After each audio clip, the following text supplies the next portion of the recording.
सर्वप्रथम सर्वांना श्री स्वामी समर्थ. तुमच्या आवडत्या व्यक्तीला अशी एक वस्तू खाऊ घालायची आहे, ज्याने अगदी 24 तासात सुद्धा तुम्हाला एक असा अनुभव येईल, ज्याने ती व्यक्ती तुमच्या वशमध्ये झालेली असेल. हे वशीकरणाचं जे मंत्र आहे, हे अतिशय पॉवरफुल मंत्र आहे. आता वशमध्ये म्हणजे काय? एखादी व्यक्ती आपल्या मनासारखी वागण्यासाठी म्हणजे कधीही चुकीचा वापर करू नये. मनासारखी वागण्यासाठी आपण हा वशीकरणाचा मंत्र वापरणार आहोत. हा वशीकरणाचा मंत्र अतिशय प्रभावशाली आहे आणि वशीकरण हे सात्विक आहे.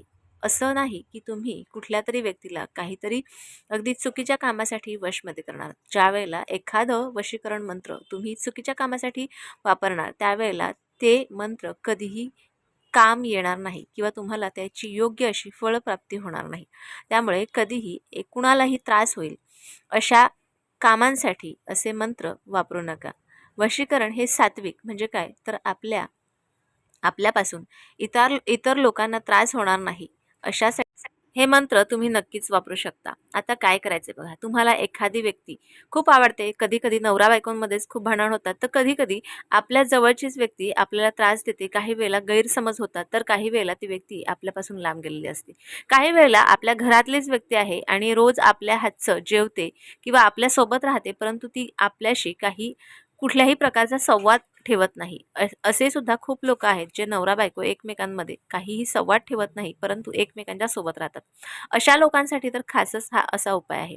शिवाय आपल्या घरात इतर कोणी मंडळी असेल आणि तुमच्यासोबत फक्त संवाद करत नाही, बाकी तुमच्यासोबतच राहते, तर उत्तमच. कारण ही जी व्यक्ती आहे ही एकदम तुमच्या जवळची आहे. शिवाय तुमच्या हातचं जे काही तुम्ही बनवता ती व्यक्ती ग्रहण करते आणि अशा लोकांसाठी हा एकदम उपयुक्त असा हा एक वशीकरण मंत्र आहे. आता हे वशीकरण करायचं कसं? बघा, ज्या वेळेला आपण एखादा पदार्थ बनवतो आणि तो पदार्थ समोरची व्यक्ती जर खात असेल, तर त्यासाठी खूपच छान आहे. आता काय करायचं?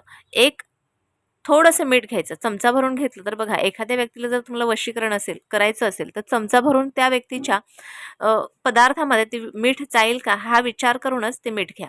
थोडासा कमी घेतला तरीही चालेल.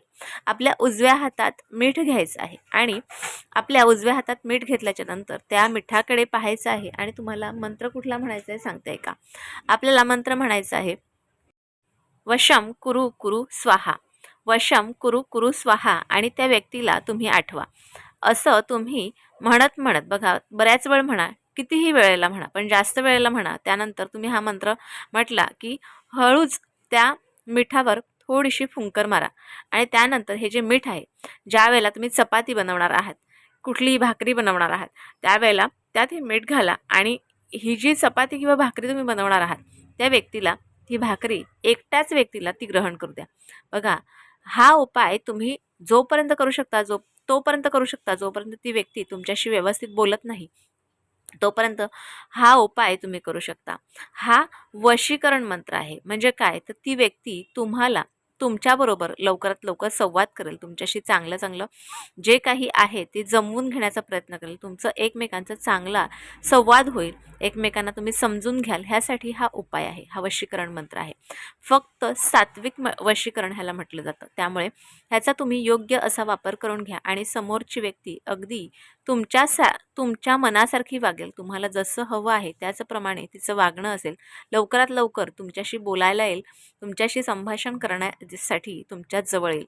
आता हा जो वशीकरण मंत्र आहे, हा तुम्ही कधीपासून सुद्धा चालू करता. अगदी आज व्हिडिओ पाहिला तर आजपासून जरी चालू केला तरीही चालेल. आजचा छोटासा व्हिडिओ तुम्हाला कसा वाटला मला नक्की कळवा आणि व्हिडिओ आवडल्यास लाईक, शेअर, सबस्क्राईब मात्र जरूर